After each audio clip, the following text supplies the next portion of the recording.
আল্লাহ রাব্বুল আলামিন সূরা হামিম সাজদার মধ্যে বলেছেন, ইন্নাল্লাযীনা ক্বালু রাব্বুনাল্লাহ, নিশ্চয়ই যারা বলে, যে মুসলিম মুমিনরা বলে যে আমাদের রব আল্লাহ, রব্বুনাল্লাহ, আমাদের রবকে আল্লাহ, সুম্মা ইসতাকামু, এরপর এই কথার উপরে অবিচল থাকে, যে ইস্তেকামা, আমাদের রব আল্লাহ, এটা বলার পরে আল্লাহ পাকের বিধানের উপরে অবিচল থাকে, সুম্মা ইসতাকামু, তাদের কি হবে?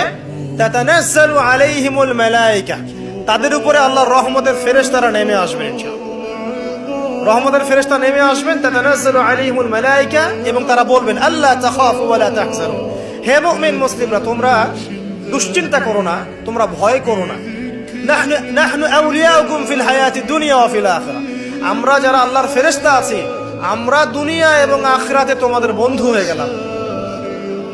ওয়া লাকুম ফিহা মা তাশতাহি আনফুসুকুম, সেই জান্নাতে তোমাদের জন্য আল্লাহ পাক রেখেছেন যা তোমাদের মন চাবে। ওয়া লাহুম ফিহা মা তাদউন, এবং তোমরা যা আহ্বান করবে সবকিছুই পাবা তোমরা। নুজুলাম মিন গফুরির রহিম, এটা আল্লাহ পাকের পক্ষ থেকে একটা মেহমানদারি হবে ইনশাআল্লাহ।